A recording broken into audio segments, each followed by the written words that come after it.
राम राम सा। आज भगवद गीता का तीसरा अध्याय।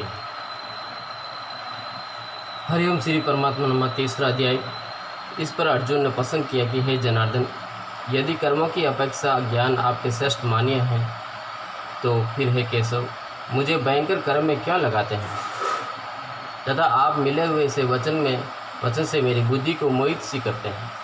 इसलिए उस एक बात को निश्चय करके कहिए कि जिससे मैं कल्याण को प्राप्त हूँ।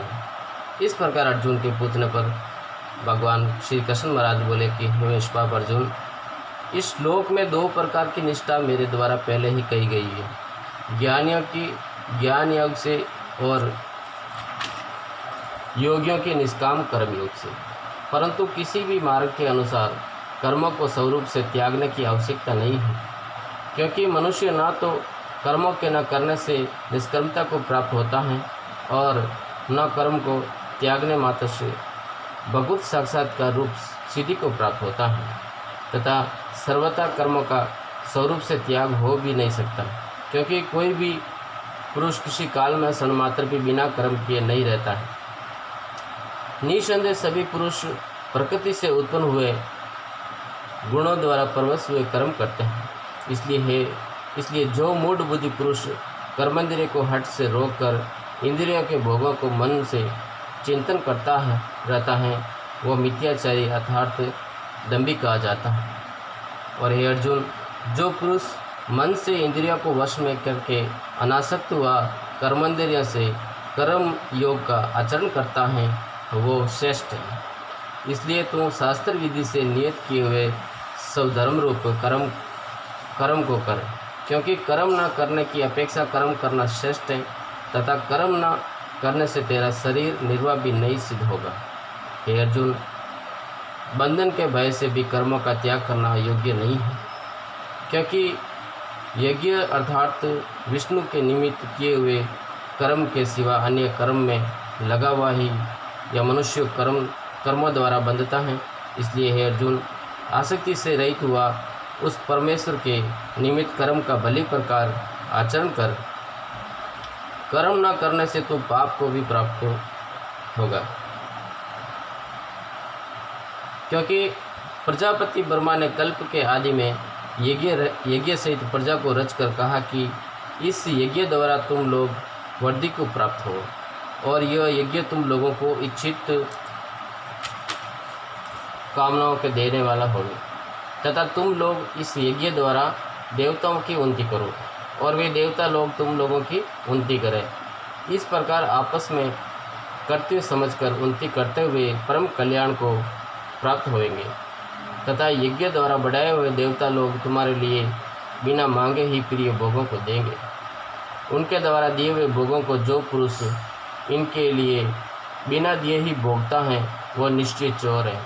कारण कि यज्ञ से शेष बचे हुए अन्न को खाने वाले श्रेष्ठ पुरुष सब पापों से छूटते हैं, और जो पापी लोग अपने शरीर पोषण के लिए ही पकाते हैं, वे तो पाप को ही खाते हैं। क्योंकि संपूर्ण प्राणी अन्न से उत्पन्न होते हैं, और अन्न की उत्पत्ति वष्टि से होती है, तथा वष्टि यज्ञ से होती है, और वो यज्ञ कर्मों से उत्पन्न होने वाला है, तथा उस कर्म को तो वेद से उत्पन्न हुआ जान, और वेद अविनाशी परमात्मा से उत्पन्न हुआ है। इससे सर्वव्यापी परम अक्षर परमात्मा सदा ही यज्ञ में प्रतिष्ठित है। हे पार्थ, जो पुरुष इस लोक में इस प्रकार चलाए हुए षष्ठी चक्र के अनुसार नहीं बरतता है, अर्थात शास्त्रानुसार कर्मों को नहीं करता है, वह इंद्रियों के सुख को भोगने वाला पापायु पुरुष वही ही जीता है। परंतु जो मनुष्य आत्मा में ही प्रीति वाला और आत्मा में ही तृप्त तथा आत्मा ही में संतुष्ट हुए, उसके लिए कोई कर्तव्य नहीं है, क्योंकि इस संसार में उस पुरुष का किए जाने से भी कोई प्रयोजन नहीं है और न किए जाने से भी कोई प्रयोजन नहीं है, तथा इसका संपूर्ण भूतों में कुछ भी स्वार्थ का संबंध नहीं है, तो भी उसके द्वारा केवल लोक हितार्थ कर्म किए जाते हैं। इससे तू अनासक्त व निरंतर कर्तव्य कर्म का अच्छी प्रकार आचरण कर, क्योंकि आसक्ति पुरुष कर्म करता हुआ परमात्मा को प्राप्त होता है। इस प्रकार जनकादि ज्ञानी जन भी आसक्ति रहित कर्म द्वारा ही परम सिद्धि को प्राप्त हुए हैं। इसलिए तथा लोक संग्रह को देखता हुआ भी तो कर्म करने को ही योग्य है, क्योंकि श्रेष्ठ पुरुष जो आचरण करता है अन्य पुरुष भी उसके ही अनुसार बरतते हैं।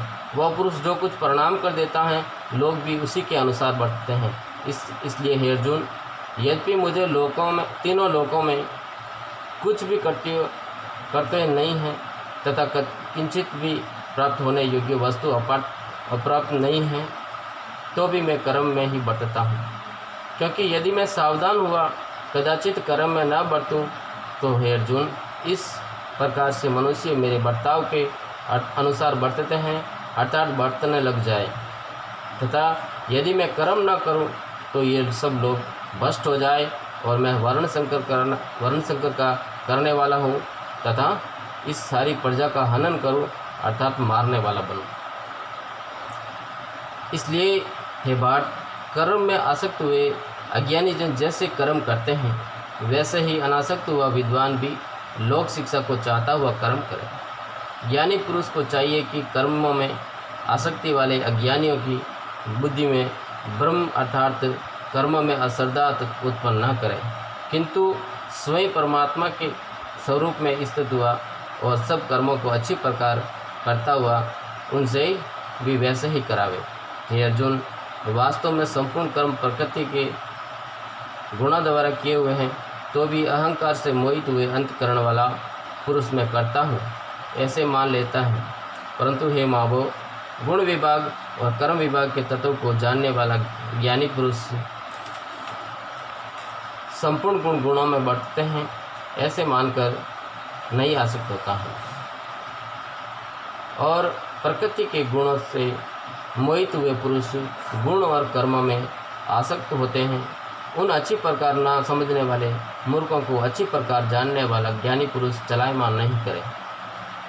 इसलिए हे अर्जुन, तू ध्यानिष्ठ चित्त से संपूर्ण कर्मों को मुझ में संपूर्ण करके आशा रहित और ममता रहित होकर संताप रहित हुआ युद्ध कर। हे अर्जुन, जो कोई भी मनुष्य दोष बुद्धि से रहित और सदा से युक्त हुए सदा ही मेरे इस मत के अनुसार बरतते हैं, वे पुरुष संपूर्ण कर्मों से छूट जाते हैं।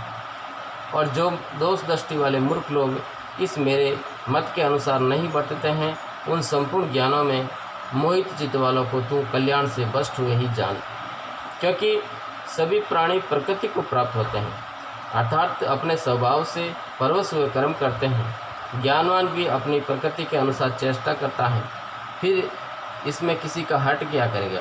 इसलिए मनुष्य को चाहिए कि इंद्रिय के अर्थ में अर्थात सभी इंद्रियों के भोगों में स्थित जो राग और द्वेष हैं उन दोनों के बस में नहीं हुए, क्योंकि इसके वे दोनों ही कल्याण मार्ग में विघ्न करने वाले महान शत्रु हैं। इसलिए उन दोनों को जीत कर सावधान हुआ सब धर्म का आचरण करें, क्योंकि अच्छी प्रकार आचरण किए हुए दूसरे के धर्म से गुण रहित भी अपना धर्म अति उत्तम है। अपने धर्म में मरना भी कल्याणकारक है और दूसरे का धर्म भय को देने वाला है। इस पर अर्जुन ने पूछा कि हे कृष्ण, फिर यह पुरुष बलात् लगाए हुए के सदस्य न चाहता हुआ भी किस से प्रेरा हुआ पाप का आचरण करता है। इस प्रकार अर्जुन के पूछने पर श्री कृष्ण भगवान बोले कि हे अर्जुन, रजोगुण से उत्पन्न हुआ यह काम ही क्रोध है। यही महाअसन अर्थात अग्नि के सदस्य भोगों से न तृप्त होने वाला और बड़ा पापी है। इस विषय में इसको ही तो वेरी जान। जैसे धुआं से अग्नि और मल से दर्पण ढका है, जैसे धुआं से अग्नि और मल से दर्पण ढका जाता है तथा जैसे जहर से गर्भ ढका हुआ है, वैसे ही उस काम के द्वारा यह ज्ञान ढका हुआ है। और हे अर्जुन, इस अग्नि सदृश न पूर्ण होने वाले काम रूप ज्ञानियों के नित्य वैरी से ज्ञान ढका हुआ है। इंद्रियां, मन और बुद्धि इस काम के वास स्थान कहे जाते हैं, और यह काम इन मन, बुद्धि और इंद्रियों द्वारा ही ज्ञान को आच्छादित करके इस जीवात्मा को मोहित करता है। इसलिए हे अर्जुन, तुम पहले इंद्रियों को वश में करके ज्ञान और विज्ञान के नाश करने वाले इस काम पापी को निश्चयपूर्वक मार। और यदि तू समझे कि इंद्रियों को रोककर काम रूप वेरी को मारने की मेरी शक्ति नहीं है, तो ये तेरी भूल है।